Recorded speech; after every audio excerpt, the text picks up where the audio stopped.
After going through how to write an equilibrium expression for a reaction which is in equilibrium. It is the ratio of concentration of products is to the concentration of reactants. Then we understood in our previous session what is meant by homogeneous equilibrium or homogeneous equilibria, where whether it is reactant or product, both are in the same phase. Now in the today's discussion, we are going to continue the chemical equilibrium chapter, starting from what is meant by heterogeneous equilibrium or the equilibria. So my dear students, I welcome you all for today's session, starting from what is meant by heterogeneous equilibria. Homogeneous reactant products are in the same phase. Here they are not in the same phase. So they are called what?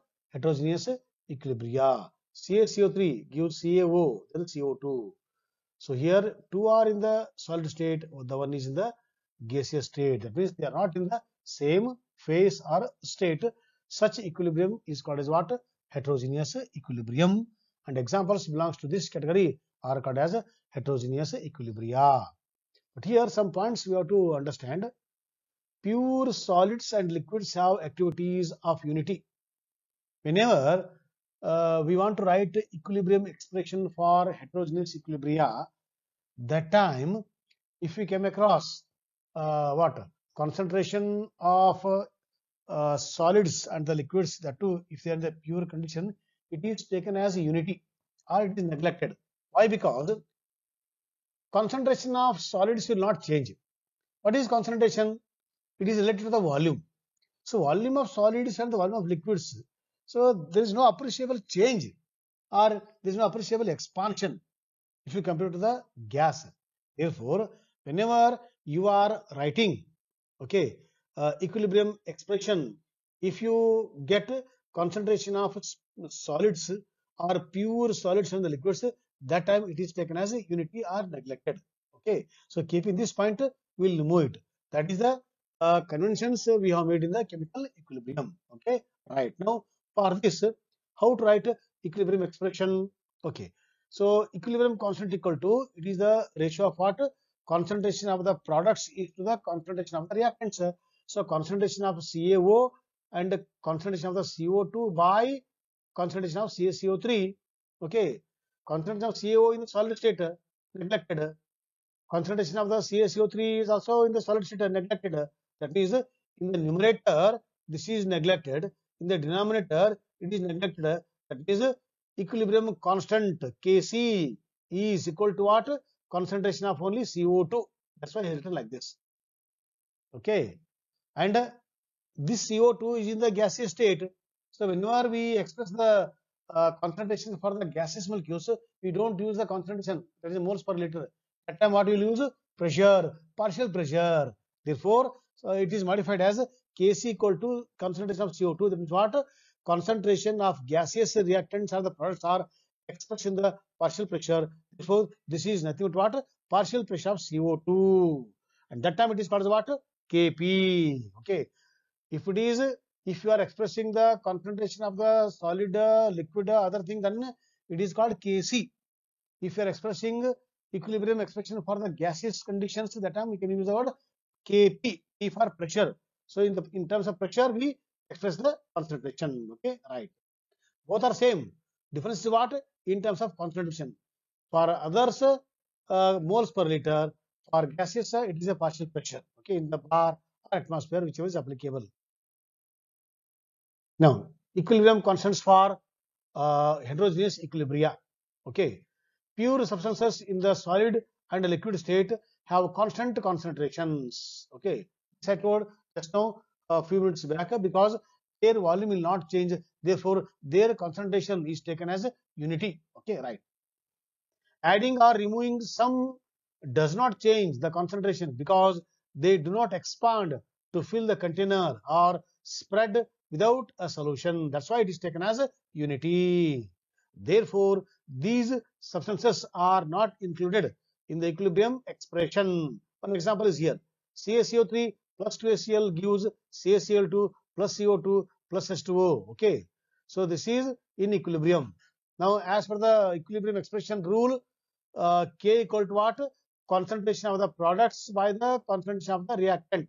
But in the product side, this is in the liquid state, neglected. Okay. And on the reactant side, this is in the solid state, neglected. So neglecting these two terms, calcium carbonate and the water, it is written as K equal to concentration of the CaCO2 into concentration of the carbon dioxide by concentration of HCl to the power 2, because stoichiometric coefficient is also taken care. Okay, right. Now, important features of equilibrium constant. So let's learn some important equilibrium constant features. Here we learn three, and remaining I will explain orally. Okay, right. So number one, the equilibrium constant is a function of temperature. Means what? It depends upon the temperature. So temperature plays very important role here. So that's why he says it is a depending on the what? Temperature is a function of a temperature. Okay. Now all pure phases are ignored in the equilibrium expression. This just now I explain once again. This is the third time I am repeating. The concentration of the solvent is ignored in solution equilibrium because uh, solvent is more, solid is less here, it is neglected. Okay. Now, the equilibrium constant is taken as a dimensionless number with all concentration values referred to standard state. Okay. One more point here. What is the unit of equilibrium expression or equilibrium constant? It depends upon the number of moles of a chemical reaction. If the number of moles on the LH is equal to RHS, it is unitless. Why? Same number of moles, when the same number of moles are there on the numerator as well as the denominator, so moles per liter by moles per liter cancels each other and no unit, so it is unitless. Okay.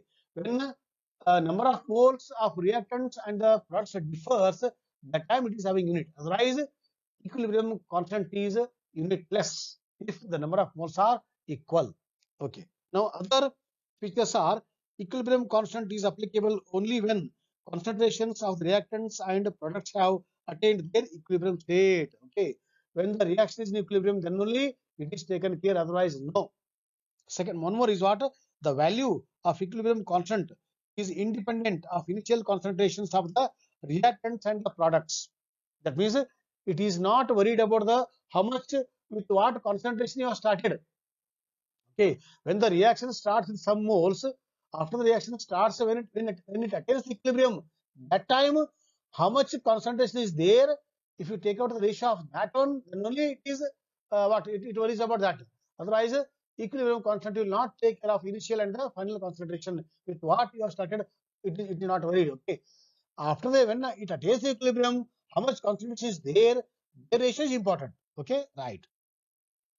Next, equilibrium constant is a temperature dependent having one unique value for a particular reaction represented by a balanced equation at a given temperature. This I told just now. The equilibrium constant for the reverse reaction is equal to the inverse of the equilibrium constant for the forward reaction. This yesterday we learnt under the topic K equal to 1 by K prime or K prime equal to 1 by K.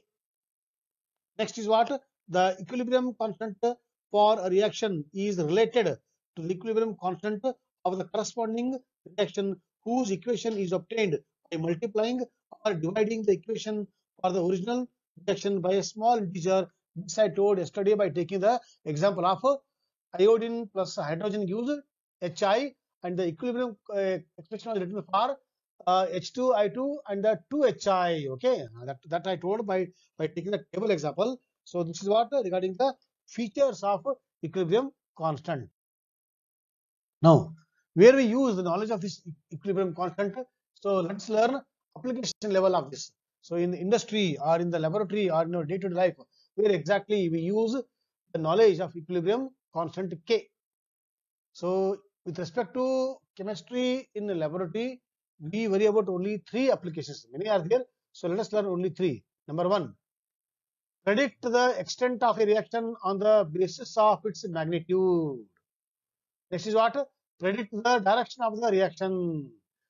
And to calculate equilibrium concentrations. For these three, we use equilibrium constant K. Now, one by one, we'll discuss. First is what?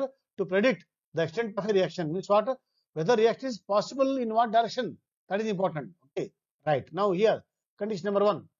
If K is more than 10 to the power 3, means 1000. If the K value is in terms of 10 to the power of 3 by the experiment, that means what? K value is very large. When the K value is very large, means what is the K? K equal to what? Concentration of the product by concentration of the reactant. If the K value is more, means what? Concentration of the product is more. When the concentration of the product is more, means what? Reaction has gone towards the LHS to the RHS, means almost to the completion. That means we will come to know the extent of reaction by knowing the value of what? Equilibrium constant. Okay. If the K value is very small, that means less value for the K means what? Less value indicates what? Reactants are more, because product by reactant is less than 10 to the power of minus 3 indicates very less value. So means what? Still reactants are there yet to start. So reaction will move from LHS to the RHS. It will start now. If K value is in the appreciable range, okay, that is between the 10 to the power of minus 3 to 10 to the power of 3, then both reactants and products are there. That means it is very close to the equilibrium, or it will attain the equilibrium. Okay, whether it will go towards RHS or towards LHS or forward or reverse or equilibrium. So all these knowledge will get from the value of K. Now one more what? One more is using the equilibrium constant. You can tell is by using the arrow diagram. Okay, so less than 10 to the power minus 3, more than, exactly. So all these knowledge will get. The example is explained. Okay, so kindly go through this slide. Very easy. Now second is what? Second application, to predict the direction of reaction. Okay, right. For this we require one extra knowledge, that is called reaction coefficient. Reaction coefficient QC is an expression that has the same form as the equilibrium constant expression, but whose concentrations are not necessarily at equilibrium.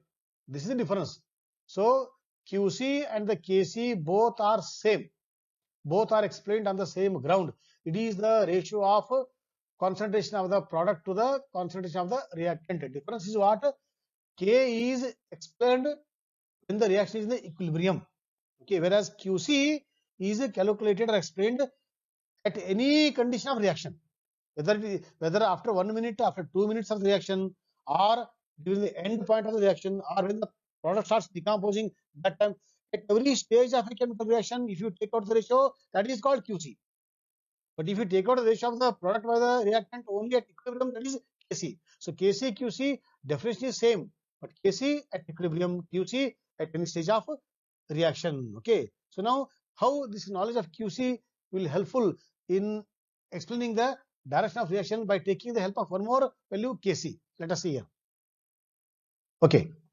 If Q is less than K, if Q is less than K, so that time nature will make the reaction proceed to products. That means see, Q is what?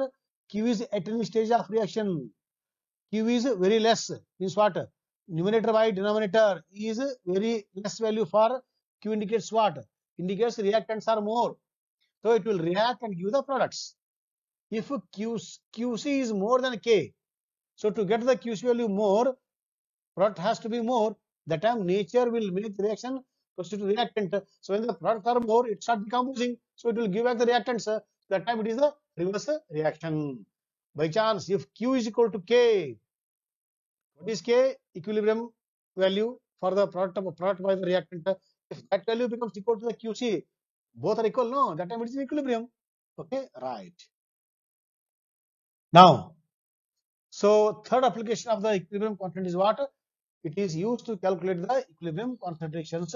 This we learn when we start the numerical. Okay, not now. Okay.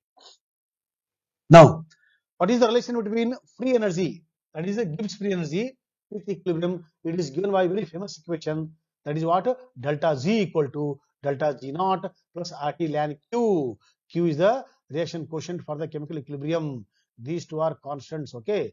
Whereas under standard condition, under a normal condition.